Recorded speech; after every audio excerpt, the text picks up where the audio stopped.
ഓസ്ട്രേലിയയിലെ ഏറ്റവും കൂടുതൽ ലേക്കുകൾ ഉള്ളത് വിക്ടോറിയ സ്റ്റേറ്റിലെ ലേക്ക് എൻട്രൻസ് എന്ന് പറഞ്ഞ സ്ഥലത്താട്ടോ. ജിപ്സ്ലാൻഡ് ലേക്സ് എന്ന് പറഞ്ഞില്ലേ, ഒരു കൂട്ടം ലേക്സിൽ അവിടെ ഉള്ളത്. അതുപോലെ തന്നെ ഇവിടെ നിന്നുകൊണ്ട് സദേൺ ഓഷൻ കൂടി കാണാൻ പറ്റും കേട്ടോ. അതും ഇവിടുത്തെ ഒരു മുഖ്യ ആകർഷണം കേട്ടോ.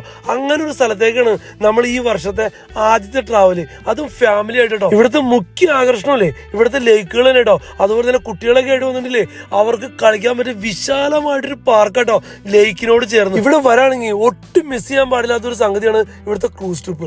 അത് 11 മണിക്ക് പോയിട്ട് 4 മണിക്ക് ഒരു പാക്കേജ് ഉണ്ട്. പീൽസ് ക്രൂസ് വഴിയുടെ ഞാൻ പോയേ, അതോ ലഞ്ചോട് കൂടി എന്റെ പൊന്നോ ഒരു കിടുകിടലിന് എക്സ്പീരിയൻസ് എടുത്തിട്ടോ. അത് നമ്മൾ പോകുന്ന വഴിക്ക് തന്നെ ഡോൾഫിൻ, പല തരത്തിലുള്ള പക്ഷികള്, വൈൽഡ് ലൈഫിന്റെ ഒരു കൂമ്പാരം തന്നെ അതിന് ചുറ്റും കേട്ടോ. 4 മണിക്കൂറുള്ള ഈ ക്രൂസ് ട്രിപ്പിലല്ലേ 1.5 മണിക്കൂർ ലഞ്ച് ബ്രേക്കാ. അത് മീറ്റൂ എന്ന് പറഞ്ഞ സ്ഥലത്തിൽ എത്തണേ. അവിടുത്തെ ഒരു അടിപൊളി റെസ്റ്റോറന്റിൽ കിടുകിടലും ഫുഡ്. അത് കഴിഞ്ഞിട്ട് അതേ സെയിം ക്രൂസിലാണ് നമ്മൾ തിരിച്ച് ലേക്ക് എൻട്രൻസിൽ തന്നെ വന്നിറങ്ങും കേട്ടോ. തിരിച്ചെത്തിയതിനു ശേഷമല്ലേ ലേക്കിന്റെ മുകളിലൂടെ പോകുന്ന ഒരു ബ്യൂട്ടിഫുൾ ആയിട്ട് ഒരു ബ്രിഡ്ജ് കേട്ടോ. ആ ബ്രിഡ്ജിൽ കൂടെ നടന്ന് നമ്മൾ ചെല്ലണത് ഒരു അടിപൊളി ബീച്ചിലേക്കാണ്. അവിടെ നിന്ന് നമുക്ക് സൺസെറ്റ് വ്യൂ കാണാൻ പറ്റും കേട്ടോ. ഒരു 1 നൈറ്റ് സ്റ്റേ ചെയ്തിട്ടുണ്ടെങ്കിലേ ലേക്ക് എൻട്രൻസില്ലേ നമുക്ക് അടിപൊളിയായിട്ട് എക്സ്പ്ലോർ ചെയ്യാം. എന്താ ഒരു ഭംഗി തരമോ.